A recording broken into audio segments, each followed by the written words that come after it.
I bought the cheapest and most expensive work boots I could find, and I'm gonna test these out 1v1 and cut both in half so we could take a look at the differences between a $49 work boot and a $680 work boot. For this challenge, I picked up the Everboots Tank, which is one of the most popular work boots on Amazon. It sent me back $49. For the expensive work boots, I have a pair of the White's Packer boots, which I bought last year for $680. Keep watching because I'm gonna cut both of these boots in half to give you a better idea of what exactly makes a great work boot. Plus, I'm gonna share a few things you need to avoid at all costs if you're buying a new pair of work boots. Let's start with the obvious differences. As you can see, the style of both of these boots is completely different. For a work boot, the style is obviously not as important, but a good work boot is often like a specialized tool. Here's a good example. If you look at the Everboots Tank, it's a pretty basic boot. You have some brown rough out leather, a black padded collar, and a simple black sole. Nothing too crazy, right? Now the White's Packer, on the other hand, has this huge heel on it. I featured this boot a few times in my previous videos, like when I ranked American boot brands from worst to best. And in those videos, I got a lot of comments saying things like, why do those boots have high heels? And those look like a lady's boot. What's funny about those comments is that this style of heel is designed to easily lock in place on a stirrup or on a line rung. So if you're riding or climbing, you're a bit safer and more steady. Logger boots also have a similar heel because the shape makes it easier to work on an incline where the ground isn't as firm. So basically what I'm saying is this type of heel is strictly for the manliest of activities. I see you, Steve. Before you write in the comments, those are chick shoes. Just don't do it, Steve. Don't expose yourself. And how much should a work boot weigh anyway? So this boot right here, this is the Everboots Tank. It's 1 pound 14 ounces. The White's Packer is 2 pounds 14 ounces. I've actually found that the expensive White's Packer, it's too heavy for me. That's like 3 pounds for this boot, basically. So that's 6 pounds for the pair. This is one of the most durable boots in the world. Now that durability is great if you work a trade that's tough on boots. If you need to get a new pair once every 6 months because your job is that hard on your boots, then suddenly spending $680 on a pair that lasts 5 years, it's actually a bargain. We'll get a closer look at the differences in the leather once I cut these boots in half, but you can already see some massive differences in the quality of the leather just by looking at them. The leather on the White's Packer comes from the Seidel Tanning Company in Milwaukee. American leather has a fantastic reputation, and the United States still makes some of the most rugged and durable leathers there are. This particular leather from Seidel is a pull-up leather, meaning it's packed with oils and waxes, so there really isn't much you need to do to care for it. You can condition it every 6 months if you want, or not at all. If you work a tough trade and you need to clean mud off your boots every day or concrete, then I recommend conditioning your boots every 3 months or so. But if you're not getting your boots wet or muddy, then every 6 months is fine, or even once a year, or you don't even have to, honestly. The Everboots leather, on the other hand, is a thin, rough out leather. On a work boot, having a rough out leather isn't a bad thing. Cutters can select pieces of leather that would usually be discarded, and since the rough outside is finely sanded, most of those marks and scuffs and any irregularities are fully corrected, fully sanded out. But the biggest issue isn't with the upper leather, it's with the lining. The Everboots Tank uses a mesh fabric lining with some foam padding throughout. The White's Packer has no lining, so the inner portion is just the rough outside of the leather. What do you think happens when you wear both of these for 5 days a week for 3 months straight? I'm gonna show you with a scratch test. Let's see what happens when I scratch back and forth on the lining of both the cheap and the expensive work boots. It doesn't take long at all to scrape through the lining of the cheap work boots. If you're working on your feet all day, you can expect these work boots to break down quickly. Now, obviously, your ankle isn't as sharp as a razor, but it literally took less than a minute for the lining to give up on this test. Compare that to the rough out interior of the expensive work boots. After a minute of scraping, there's basically no damage done to the inside of the boot other than some of the rough out fibers being scraped away. I'm sure if I went for 20-30 minutes, I could scrape through the entire piece of leather, but that is significantly better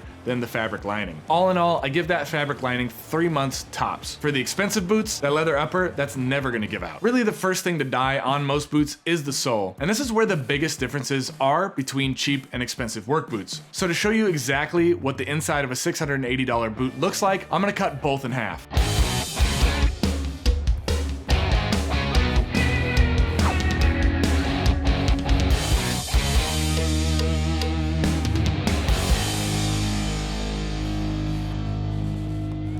If you love a good pair of work boots, you should check out Camel City Mill wool work socks. These are the best work socks on the market, and there are a few key reasons why. One, because they're made with merino wool, they wick sweat better than cotton and polyester socks. So if you have sweaty feet on the job site, switching to merino wool is gonna help keep your feet dry and cool. Two, both the Camel City Mill lightweight and heavyweight socks have reinforced padding through the toe and the heel, and that makes them both incredibly durable, even when you're wearing rugged work boots. Plus, Camel City Mill offers a 10-year durability guarantee on their socks, so if these socks get a hole in them or break down in the 10 years, you can send them back. 3, they have compression through the arch in the heel, so that promotes blood flow and helps your feet recover faster after a long work shift. And 4, these are made in North Carolina with USA materials, so these are fully homegrown and home sewn socks. Get a pair of Camel City Mill work socks using the first link in the description below if you want the best merino wool work socks, period. All right, now that we got these boots cut in half, I'm gonna compare these features head to head. So let's start with the insole. So these are the cheap work boots, and they have a pretty thick insole right here. This is all foam, and this is actually a little bit surprising because it is thicker and more substantial than I've seen on a lot of boots that even cost $200 in terms of this foam insole. This is not like a great material. I'm not like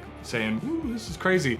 But this is pretty unusual to have this thick of a piece of foam, so I'm actually pretty surprised with that. Beyond that, you have a piece of fiberboard right here. Below that, you have this pretty thin piece of foam, and it's not really attached, as you can see. This is all pretty loose in there, but if you're stepping on it, maybe it's not such a big deal. But you're basically stepping on a piece of fiberboard. There's a little bit of foam in there for padding. There's a rubber midsole and then a rubber outsole. And then you can kind of see the heel right here. It's got some space in there, save material.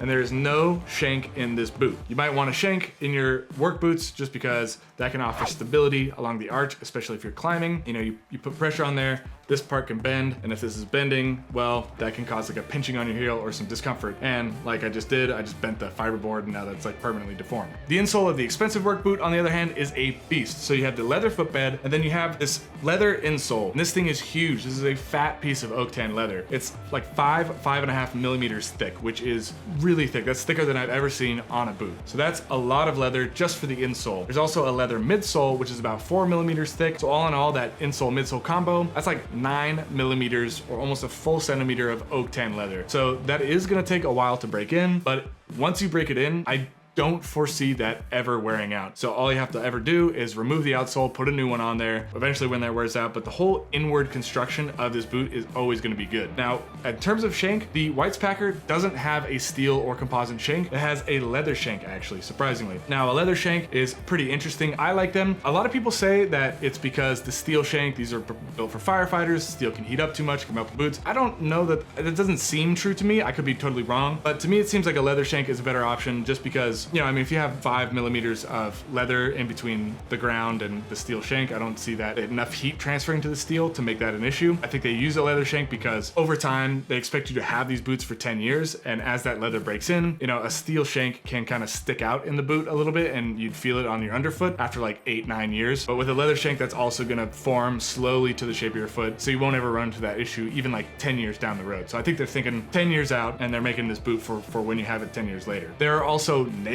inside this boot, so you might have seen some sparks coming off when I was cutting this boot in half. That's because there are nails all throughout this boot that connect the insole and the midsole. There is a Vibram rubber outsole, which is a fantastic outsole, leather stacked heel, and then the rubber heel cap. Now on the inside of the cheap work boot, basically the lining here, we have a thin mesh fabric, and then we've got this foam, which as you can see is not very sturdy. It's just falling apart. So the minute you break through that mesh lining, you're getting straight to this. This is like the cheapest foam on the entire planet. And then looking at the inside of the upper here, this is like some sort of like fleecy fabric, probably polyester or something like that. So again, comfortable, seems nice and soft, but you're gonna wear through this towards the leather in 2 weeks. Like this is not gonna last long at all. Whereas, let's look at the inside of the upper on the expensive work boot. This is all this like really nice rough out leather right here because this is all a single piece of leather. Measured this out, this is 3 millimeters thick, which is very, very thick. This is about 1.5 millimeters on the upper. And then also one really cool thing that you get with expensive work boots is that Whites actually added a patch of leather here. So this is not technically a lining, but a lot of times climbers, they'll have a patch of leather on the outside of their boots because that's going to help basically protect that outside part of the boot, which can have a lot of friction, a lot of contact with like ladders or linemen. They're rubbing their feet up against a bunch of rugged wood, so it can beat up that part of the boot significantly. So having this extra patch of leather is going to add a year, 2 years, 3 years more durability to your boots overall. After checking out all the differences between these $49 boots and these $680 boots, these are the main things to look for before buying new pairs of work boots. 1, the more leather there is in the boot, the better. That's true for both the upper and the insole. Generally, if a work boot has a fabric lining, that's gonna be the first thing to break down, and when it goes, it might make the boot unwearable. 2, instant comfort often doesn't lead to durability. Yes, it's nice when you slip on a new pair of boots and they're instantly comfortable, but the most durable work boots take some time to break in. Once you break in the boots, they're essentially shaped to your foot, so you get a custom fit, and that's where the comfort comes in. And 3, you gotta consider the cost in the long long run. So the $49 boots might seem like a bargain compared to the $680 boots, right? Well, if you're working in a trade in any sort of reasonably rugged conditions, then your $49 boots might last you 3 months without becoming uncomfortable. 4 new sets per year equals $200. Over 5 years, that's $1,000. But if you'd gotten the expensive pair, quote unquote, you'd still be rocking the same boots 5 years later. Plus, you'd get 5 years of wearing boots with real arch support and actual protection from the elements. If you enjoyed this video, make sure you see which American boot brand came out on top when I ranked 21 USA made boot brands from worst to best in this video right here. I'll see you there, and until next time, put your best boot forward.